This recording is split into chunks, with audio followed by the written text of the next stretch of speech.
ونعوذ بالله من شرور انفسنا ومن سيئات اعمالنا من يهده الله فلا مضل له ومن يضلل فلا هادي له واشهد ان لا اله الا الله وحده لا شريك له واشهد ان محمدا عبده ورسوله اما بعد فقال الله تعالى وما خلقت الجن والانس الا ليعبدون. میرے بھائیو بزرگوں، آج ہم زندہ ہیں، کھاتے پیتے ہیں، دیکھتے سنتے ہیں، غم بھی ہے اور خوشی بھی، خاندان بھی ہے، خنبا بھی ہے، دوست اور احباب بھی ہے۔ اس سے پہلے بھی دنیا والے آئے اور بہت مدت نہیں گزری کہ ان کے ساتھ یہی سب کچھ ہوا، لیکن آج وہ موجود نہیں ہے۔ آواز دینے والے آواز دے دے کر تھک جائیں تب بھی کوئی سنوائی کرنے والا نہیں۔ یہ ایسی بات ہے جس میں کسی کو انکار کی گنجائش نہیں۔ ہمیں بھی سوچنا چاہیے کہ یہاں ہم آ جائیں، کچھ راتیں بیتیں گی، کچھ دن گزریں گے اور ہم بھی یہاں سے اٹھ جائیں، اور اس کے بعد کیا ہے؟ یہی ایک انسانیت کا مسئلہ ہے۔ ورنہ آج بھی دنیا میں جو شخص موجود ہے وہ اور اس سے پہلے جو آئے ہیں، یہ بات ان کے سامنے تھی کہ مرنا تو ہے، سب مر رہے ہیں، ہم بھی اٹھ جائیں گے۔ لیکن اکثریت نے اس کی فکر نہ کی، یہ سوچنے کی زحمت نہیں اٹھائی کہ اس کے بعد کیا ہوگا۔ اکثریت نے یہ مان لیا کہ بس یہی زندگی ہے، اس کے بعد کچھ نہیں۔ تو مالک فرماتا ہے یہ بات نہیں، تم کا آسمان کو دیکھو، زمین کو دیکھو، ہوائیں چلتی ہیں، بارش برستی ہے، دن اور رات کی آمد و رفت کو دیکھو، ہر ایک میں ایک حکمت ہے، دانائی ہے۔ اور اس کے بعد صرف تمہاری پیدائش میں کوئی حکمت نہیں ہے، کھیل تماشے کے لیے بھیجے گئے ہو۔ مالک فرماتا نہیں، وما خلقت السماوات والارض وما بینہما لاعبین ما خلقناہما الا بالحق ولکن اکثرہم لا یعلمون۔ ہم نے زمین اور آسمان بنائے ہیں، اس کے درمیان جو کچھ ہے اور انسان کو بھیجا ہے تو کھیل تماشا نہیں ہے، بلکہ ہم نے انسان کو آزمایا ہے، اور آزمائش کے بعد پھر ہم نتیجہ سنائیں گے کہ کامیاب کون رہا اور کون ہاتھ رہا۔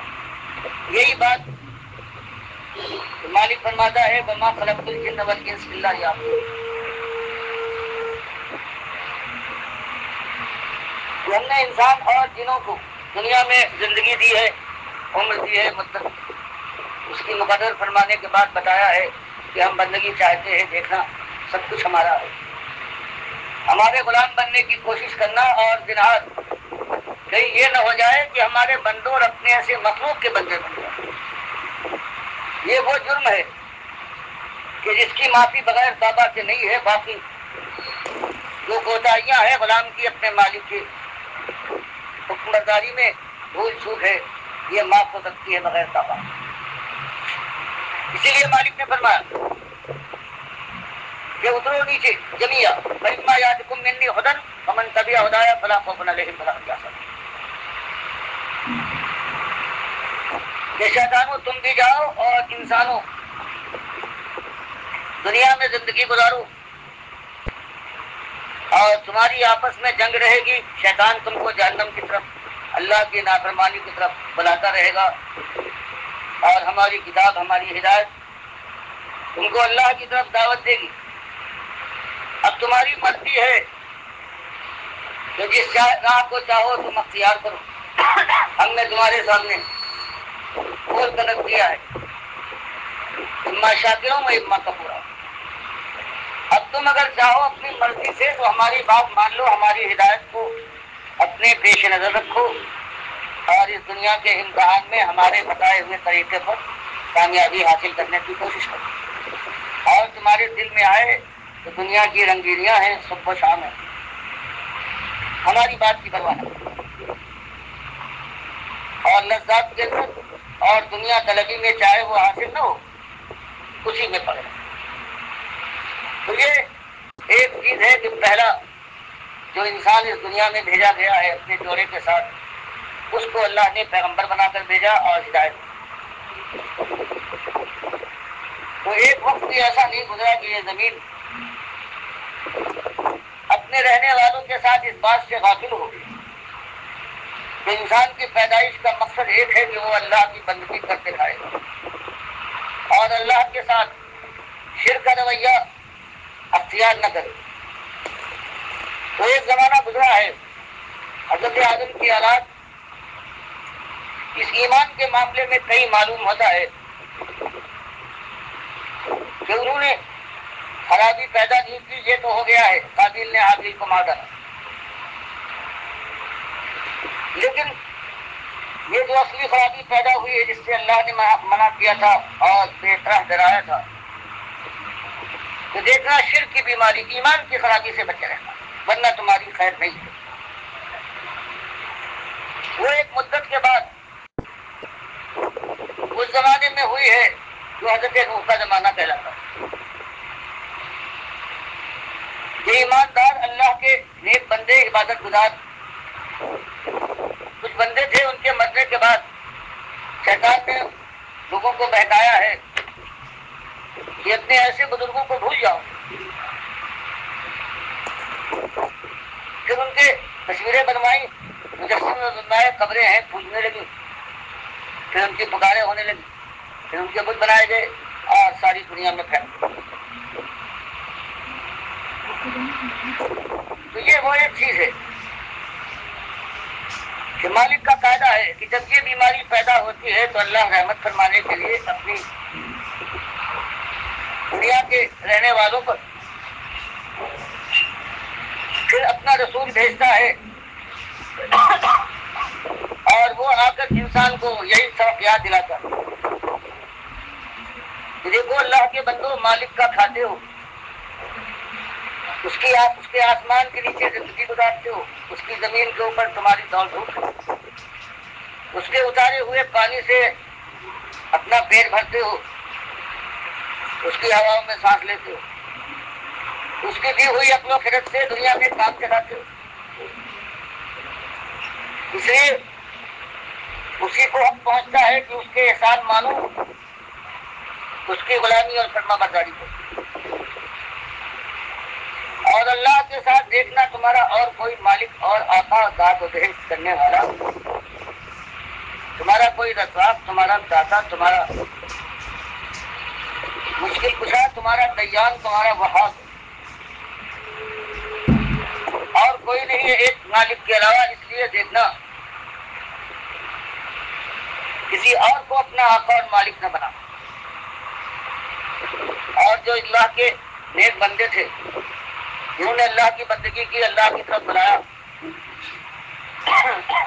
ان کو اپنا معبود اور رب نہ بنانا، ان کی پکاریں، ان کی پوجائیں، ان کی نظر نیاز ان کے گھروں کو بھیڑ نہ لگانا۔ یہ ہر نبی نے کہا، اور مالک فرماتا ہے انا ارسلنا نوحا الی قومہ ان انذر قومک من قبل ان یاتیہم عذاب قال یا قوم انی لکم نذیر مبین ان اعبدوا اللہ واتقوہ۔ تو فرمایا پہلا نبی جو رسول بن کر بھیجا گیا ہے وہ حضرت نوح ہے، اور یہ نجس بیماری شروع ہوئی ہے ان کی قوم میں، اور اولیاء اللہ کے مجسمے بنائے ہیں، قبریں پوجی ہے اور ان کو پکارا ہے، ود و سوا، یغوث اور یعوق، 10 ان کے 5 پنجتن پاک تھے بہت بڑے۔ پہلی جو رسول کی امت ہے اس کے بھی، اور جہاں ہزاروں ہیں وہاں 5 بڑے ہیں، اور آج یہ دیکھیے وہی چیز اس آخری مشرک امت بن جانے والی، اس کا آج یہ حال ہے، یہ بھی اپنے یہاں پنجتن پاک بناتی ہے اور ان کو اپنا الہ بنایا ہے، بڑے الہ، باقیوں کا ہزاروں اللہ۔ تو حضرت نوح سے اللہ نے یہی بات کہی کہ جاؤ کسی ایک مسئلے کی طرف سب سے پہلے اپنی قوم کو آواز 950 سال تک آواز دیتے رہے. کتنی سادہ سی بات ہر انداز سے کہ الم ترو کیف خلق اللہ سبع سماوات طباقا وجعل القمر فیہن نورا وجعل الشمس سراجا واللہ انبتکم من الارض نباتا ثم یعیدکم فیہا ویخرجکم اخراجا. وہی بات کہ دیکھو اللہ کے احسانات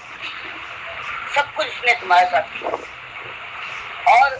تم کو موت آ جانے کے بعد پھر تم کو بلائے گا, پھر اٹھائے گا, پھر فیصلہ کرے گا. اور کام بات یہی ہے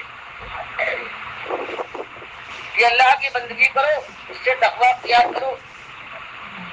اور واطیعون, میں اس کا فرستادہ, اس کا پیغمبر ہوں. جس طرح سے میں غلامی کر رہا ہوں میری راہ پر. تو مالک فرماتا ہے 950 سال انہوں نے صبح شام اس کتنے سادہ اور صاف بات کے لیے سب کر ڈالی, لیکن وما آمنا معہ الا قلیل. 950 سال کی اس کوشش کے باوجود کوئی قوم میں سے بہت تھوڑے لوگ تھے جو نے ایمان اختیار کیا ہے اور توحیدی بنے. 950 سال میں نماز اور روزے, حج اور زکوٰۃ اسی چیز کا ذکر کیا. جو پہلے ایمان تو ہو سکتے ہی نماز پر ہوتی ہے, جیسے اللہ نے فرمایا ان الصلاۃ کانت علی المؤمنین کتابا موقوتا. نماز تو صرف مومنوں پر وقت کے لحاظ سے فرض ہے. جس کا ایمان نہیں ہے اس کو مسواک بتاتے ہو مسواک کرو اور منہ وضو کیا جاتا ہے, اس کے اوپر نماز تو تبدیلی پہلے نماز فرض ہو. یہی مسئلہ اللہ تعالیٰ کے نبی صلی اللہ علیہ وسلم نے بخاری کی حدیث میں بتایا. حضرت معاذ بن جبل کو جب بھیجا ہے یمن کی طرف گورنر بنایا ہے اور کہا ہے کہ معاذ سب سے پہلے جانے کے بعد ایمان کی دعوت دینا توحید. جب توحید مان لے تب کہنا کہ 5 وقت نماز. تو یہی مالک فرماتا ہے جتنے دنوں یہ پہلی مشرک قوم فجتن پاک کی پجاری تھی, اس نے یہی کہا لا تذرن آلیہتکم ولا تذرن ودا ولا سواع ولا یغوث ویعوق ونسرا. یہ 5 تو بالکل نہ چھوڑنا, اپنے اور الہ ہیں, ان کی پکارے ہیں, ان کے درشن کو جانا, ان کے دندوش کرنا, ان کی نظر و نیاز ہے, ان کے فساد کرانا, ان سب کو پسند. تو پروردگار نے اس قوم کو جو اس وقت موجود تھی سوائے ان کے جن کو کشتی میں سوار کیا جو مومن تھے, باقی سب کو بتایا. اور ان کے بعد جو دنیا میں آنے والے چاہے کافر انسان ہو چاہے مشرک چاہے مومن, سب کو مالک اپنا یہ احسان یاد دلاتا ہے اور بتاتا ہے کہ دیکھو ایمان کی قدر پہچانو. اور وہ کس طرح سے کلنا لما تغل ماؤ حملنا الجاریہ اللہ جلہا لکم تصویرتوں و صحیحہ اذن والی. یہ انسانوں ایمان کی برکت دیکھو کہ اللہ لما تغل ماء, ایک وقت ایسا آیا ہے کہ جب نوح ہمارے پیغمبر کے پیغام کے بعد 950 سال اس نے جان لگائی ہے, جب اکثریت نے اس کو رد کر دیا ہے اور اپنے حضرات سے چمٹے رہے ہیں, تو ہم نے آسمان کو حکم دیا ہے کہ اپنے دہانے کھول دے. تو پانی برسا ہے اور زمین کے سوتے پھوٹ گئے, یہاں تک پانی آ کر ملا ہے ایسی مقام پر خلقت قدر. ہمارا نبی تھک گیا تھا, مایوس ہو گیا تھا, اور اس نے ہمیں آواز دی تھی انی مغلوب منتصر, کہ مالک میں نے تھک گیا, مجھے اب کوئی امید نہیں ہے, ان ظالموں نے مجھے مغلوب کر لیا ہے, اب میرا مسئلہ ہے. تب مالک فرماتا ہے ہم نے حکم دیا آسمان اور زمین کے پانی کو ملا دیا ہے, خشکی پر سمندر موجیں مار رہا تھا, اور جب یہ عالم تھا طوفان اٹھ رہا تھا, خشکی کے اوپر موجیں الجبال پہاڑوں کی اونچی موجیں تھی. ہم نے اس کشتی میں تم کو سوار کیا, آج کے مشرکوں جو ایمان کے نام سے تم ڈر اٹھتے ہو, تو ان پہ عیب لگایا جا رہا ہے کہ ظالموں تم دیکھتے نہیں ہو کہ اتنا لمبا تغل ماں, کہ جب اس طرح سے طوفان اٹھا ہے طوفان نوح, تو اتنا حملنا کم فی الجاریہ, ہم نے تم کو یعنی جن سے تمہاری نس چلنے والی تھی ہم نے ان کو کشتی میں بٹھایا, وہ ایماندار سے ہے, تب تم آج جو آج اللہ کے دین کے دشمن ہو اور ایمان سے جنگ کرتے ہو تو ایمان کی قدر پہچانو، شرم کرو۔ اس ایمان کی برکت سے تم آج موجود ہو، ورنہ جو ایمان نہیں لائے تھے ہم نے سب کو غرق کر ڈالا ہے۔ تو یہ بات چلتی رہی اور یہی ایک مسئلہ ایمان کا مسئلہ ہوتا رہا۔ کبھی حضرت نوح کے بعد اللہ ذکر فرماتا ہے حضرت ہود علیہ السلام کا کہ ان کی قوم نے بھی یہی انہیں یہ اولاد تھی، وقت گزرا ہے اور پھر وہی پھر ان کے اندر کا نبی آ کر وہی ایک دعوت دیتا ہے، یا قومی عبد اللہ ما لکم من الہ غیرہ۔ مسئلہ ایک ہی ہے کہ اللہ کے بندے بنو اور طاغوت کے دشمن اور سے اجتناب کرو، تمہارا اس کے علاوہ کوئی اور ریا نہیں۔ اور یا قوم استغفروا ربکم ثم توبوا الیہ۔ اور یہ تم کو شیطان بہکاتا ہے کہ اگر تم توحید کو مان کر ایماندار بن جاؤ گے تو تمہاری آج شوکت ہے، یہ التی لم یخلق مثلھا فی البلاد۔ یہ اللہ تصدیق فرماتا ہے کہ ایسی زبردست اور طاقتور قوم ہم نے اور کبھی پیدا نہیں۔ فرمایا شیطان تمہارے دل میں یہ ڈالتا ہے کہ اگر توحیدی اور ایماندار بن جاؤ گے تو دنیا کی شوکت ختم ہو جائے گی۔ مالک فرماتا ہے کہ ہمارے نبی نے کہا نہیں، قوم کے لوگ یہ بڑے بڑے اگر تم استغفار کر کے پلٹو گے یرسل السماء علیکم مدرارا، تو مالک اور زیادہ تم پر دنیا بھی دے گا۔ ویزدکم قوۃ الی قوتکم، جو آج قوت ہے تمہاری بخش کے سامنے کوئی قوم ٹھہر نہیں پاتی، تم اس سے زیادہ کبھی ہو جاؤ گے۔ ولا تتولوا مجرمین، دیکھنا بھائیو جو میں بلاوا دے رہا ہوں، جو ایمان کی طرف بلاتا ہوں، کہیں اس کو پیچھ نہ دکھانا، ورنہ بننا نہیں مانا ظالموں نے۔ مالک فرماتا ہے واما عاد فاهلكوا بريح صرصر عاتیہ، تو ہم نے ایسی ہوا جلائی ہے، سورہ آفاق میں آتا ہے ہوا آئی، بادل امڑ کر آئے، کہنے لگے اچھا واہ واہ اب بارش ہوگی، خود کھیتی جو ہے لہرائے گی۔ مالک فرمایا یہ بادل، یہ ہوا اس کے اندر آگ ہے ظالموں، تمہاری رحمت اس کے اندر آگ ہے۔ اور پھر مالک فرماتا ہے کہ پھر ہم نے ان کو ایسی ہوا سے مارا ہے کہ جو گویا فرشتوں کے قبضے سے آتیہ تھی۔ سخر علیہم سبع لیال وثمانیہ ایام حکومت فتری القوم فیہا سرا کانہم اعجاز نخل خاویہ فہل تری لہم من باقیہ۔ فرمایا اس ہوا سے جو 7 راتیں اور 8 دن پر رہی ہے تو وہ اس کا حال ہوا کہ ان کا حال قداور، یہ دیو قامت لوگ تھے، ایسے پچھڑ گئے کہ جیسے تیز آندھی ہو اور کھوکھلے کھجور کے تنے ہوں تو مقابلہ نہ کر پائے اور گر کر بکھر جائے زمین کے اوپر۔ فرمایا حل تری لہم من باقیہ، دیکھنے والے اگر تو دیکھنے جاتا تو ایک بھی کافر ہم نے نہیں چھوڑا سوائے محمد۔ فرمایا یہ مومن، پھر انہوں نے کہا توبہ ہے ہماری، ہم اس آفات کے اس مقام کو ہم چھوڑتے ہیں اور پھر سینکڑوں میل جا کر ہجر کے مقام پر شام کے علاقے کے قریب انہوں نے بستی بسائی۔ خالص اب ان میں جو گئے تھے خالص مومن تھے، ایک کافر، پہاڑوں کو تراشا ہے۔ اور پھر مالک فرماتا ہے وثمود الذین جابوا الصخر بالواد، انہوں نے پہاڑ تراش تراش کر ایسے محلات بنائے کہ ابھی تک وہ محلات ایسا معلوم ہوتا ہے کہ ابھی کل بنے خالی۔ فرمایا فاما سمود فاہلکوا بالطاغیہ، تو ہم نے آخر کار جب ان کی منہ مانگی مراد ان کے سامنے اٹھنی کو جڑانے سے نکال کر ان سے کہا کہ دیکھا اس کی بالی کا دن ہے اور تمہارے منہ مانگا موجودہ ہے، یہ تصدیق ہو گئی کہ صالح ہمارے نبی ہیں۔ اب تم توحید کی طرف آؤ، تمہارا ایمان بھی ہے، تم کہتے ہو حضرت صالح علیہ السلام نے یہی بات بیان کی کہ دیکھو تم کو کہتے ہیں شرک نہ کرو، ان کو تم مومنین، اگر تم ایمان کے دعوے دار بھی ہو اور پھر تمہارے شرک کا یہ عالم ہے۔ فرمایا انہیں نہیں مانا، کٹ کر ڈالا، مار ڈالا اس کو، 3 دن کی مہلت تھی اور اس کے بعد پھر ہم نے ان کو ہلا کر اچھال کر مار دیا ہے۔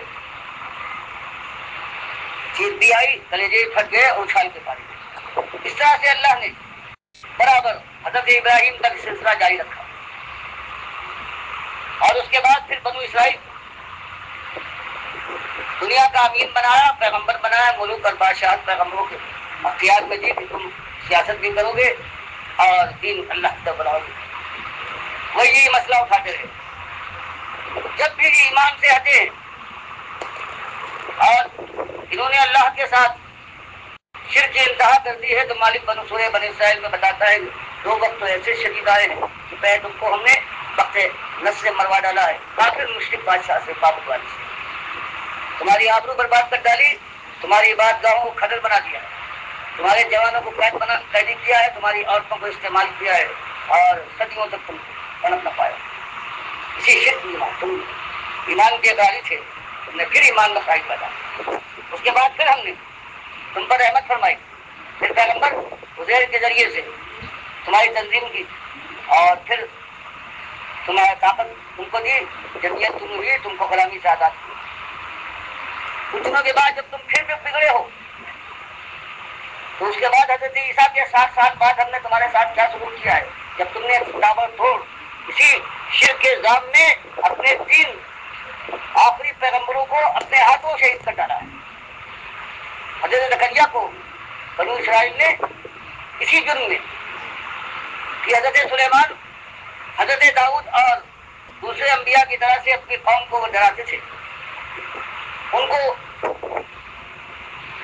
اپنی عبادت گاہ میں، یہی بیت المقدس حضرت سلیمانی ان کو ذبح کیا ہے ان کے بڑے بڑے پروہتوں نے، اور وہاں پر نشان لگا دیا ہے۔ جب سن 60 عیسوی میں حضرت عیسیٰ کے بعد انہوں نے بغاوت کی ہے تو رومی جو بادشاہ گورنر تھا، جو ان کا حاکم تھا بنو اسرائیل کا، وہ فتح کرنے کے بعد پھر اس نے برباد کیا، وقت نصر کی طرح سے ذلیل کر ڈالا ہے۔ وہ ان کے حیدر سلیمانی میں گیا ہے اور اس نے کہا ہے کہ نشان کیسا ہے، تو ان ظالموں نے بتایا کہ ہم نے اپنے نبی زکریا کو یہاں ذبح کیا تھا، تو وہ ہم کو چین سے بیٹھنے نہیں دیتے، بھائی ایمان کی بات یاد دلاتے تھے اور کہتے تھے کہ ایمان کے اقرار کے بعد ظالموں تم یہ بات کرتے، اور ہم نے نشان بھی لگا دیا کہ دیکھو ہم کو نہ چھو، ہمارے اوپر یہ زور نہ ڈالو، فرمایا یہ تھا، یہ بتایا۔ اور اس سے پہلے جو کر چکے تھے 70-80 سال پہلے، وہ یہ تھا کہ حضرت زکریا کے بیٹے حضرت یحییٰ ہیں، جب باپ کے بعد انہوں نے یہ دعوت اٹھائی ہے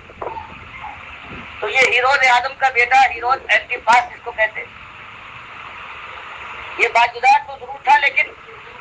یہ خود بادشاہ، جیسے یہاں کتنے راجا مہاراجا تھے انگریزوں کے زمانے میں، اسی طرح سے رومی ان کے نیچے یہ یہودیہ کی حکومت کا یہ بادشاہ تھا۔ اور اس ظالم نے جہاں کفر و شرک کو عام کیا، وہاں بے حیائی اور بے شرمی میں اپنے بھائی کی جو بیوی تھی زبردستی اس کو اپنی بیوی بنا دیا۔ حضرت یحییٰ دعوت عام دیتے تھے، جہاں اس میں توحید کی بات بھی تھی وہاں یہ بھی تھا کہ بے حیائی، بے شرمی اور یہ فحاشی ہے، اس کے اوپر بھی ان کی تقریریں ہوتی تھی۔ وہ یہ عورت جو بادشاہ کی بیوی بن گئی تھی، بادشاہ بن گئی تھی، اس نے ہیرود اینٹیپاس کو بہکایا اور اس پر زور ڈالنے کے بعد ان کو قید کروایا۔ جب وہ جیل خانے میں تھے، اسی زمانے میں بادشاہ کی تاجپوشی کا دن آیا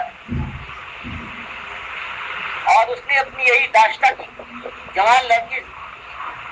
جو رقاصہ تھی اس سے کہا کہ رقص کرو خوشی، اس نے ناچ دکھایا اور بادشاہ سلامت جانے سے باہر ہو کر انہوں نے اس سے کہا کہ مانگ تو کیا مانگ، جیسے بادشاہوں کی شان ہوتی۔ اس لڑکی نے، اس کو سمجھ میں نہیں آیا کیا مانگے، اس نے اپنی ماں سے کان میں دریافت کیا کہ بادشاہ نے یہ کہا ہے کیا مانگو،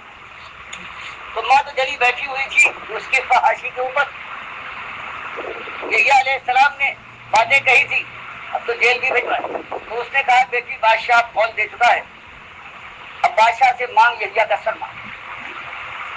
تو اس لڑکی نے کہا بادشاہ سلامت آپ کھول دے چکے ہیں، مجھے اور کچھ چاہیے، مجھے یحییٰ کا سر دیں۔ وہ دنگ رہ گیا، تھا یہودی، ظالم بھی تھا لیکن اس کے خیال میں یہ نہیں تھا کہ یہ ہو پائے گا، لیکن وہ بادشاہ کا جو غرور و تکبر، جب وعدہ کر چکا، کھول دے چکا ہوں تو کیسے پلٹ، تو اس نے حکم بھیجا جیل خانے میں اور یحییٰ علیہ السلام کا سر کاٹ کر سونے کے تخت میں رکھ کر اس کو پیش کر دیا۔ اور تیسرے جو نبی آخری گزرے ہیں ان کے بنو اسرائیل کے، عیسیٰ علیہ السلام، جب انہوں نے یہی دعوت دی کہ ظالموں، ہر جگہ آیا ہے کہ زانی عورت کی طرح سے تم کو، زانی عورت جو ہوتی ہے وہ اپنے شوہر محبت کا دم رکھتی ہے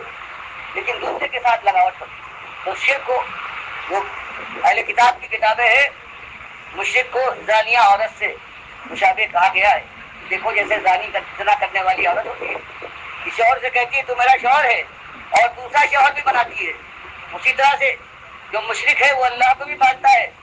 بھلے انسان کا من خلق السماوات والارض اللہ کہتا ہے اللہ، لیکن مشرک ہوتا ہے۔ تو اس طرح سے جب انہوں نے یہ دعوت اٹھائی، کبھی یہ کہا کہ سانپ کے بچوں سے بولو، انجیل سے معلوم ہوتا ہے کہ شاید کہا ہو،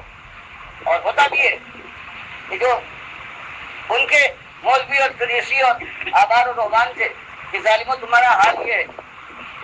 کہ اونٹ نکلے جا رہے ہو اور مچھر کھاتے ہو۔ تو ان کے خلاف آنے کے بعد انہی کی قوم بنو اسرائیل نے جو رومی گورنر تھا اس سے شکایت کی کہ یہ مریم کا بیٹا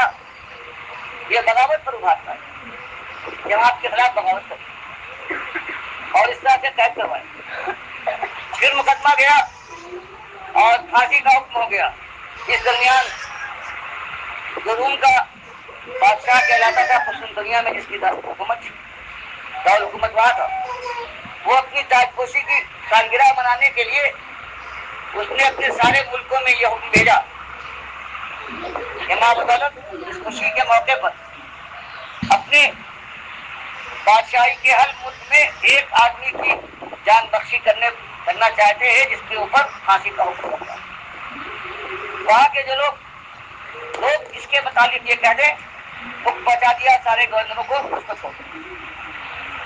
جب یہاں فلسطین میں اس کا حکم آیا بیت المقدس میں، تو یہاں کے گورنر نے بنو اسرائیل کے علماء، ان کے رئیسوں، ان کے مالداروں کو اور ان کے عوام کو جمع کر کے بادشاہ کا حکم سنایا اور کہا کہ دیکھو تمہارے دو آدمی ہماری قید میں ہیں جن کے لیے پھانسی کا حکم ہے، اور بادشاہ سلامت کا یہ ہے حکم ہے جس کو تم کہو ایک چھوڑ دیا جاتا ہے۔ ایک تو برپا ڈاکو ہے جس نے سینکڑوں قتل کیے، وہ بھی تمہارے آدمی بنی اسرائیل کا، اور ایک مریم کے بیٹے، دونوں کو پھانسی کا حکم ہو چکا۔ اب تم کس کے لیے کہتے ہو چھوڑ؟ تو سارے بنو اسرائیل نے یہ کہا کہ برپا ڈاکو کو مہاراج چھوڑ دیجیے، عیسیٰ ابن مریم کو نہ چھوڑ۔ تو آپ نے دیکھا یہ بات آپ کے سامنے اس سختی کو ظاہر کرنے کے لیے کہ جو اہل کتاب امتیں ہیں جب وہ بگڑتی ہیں تو پھر ان کا حال یہ ہوتا ہے کہ وہ کسی ایمان کی طرف بلانے والے کو چھوڑنے پر تیار نہیں۔ اسی لیے اللہ نے بتایا بنو اسرائیل تمہارا حال یہ ہے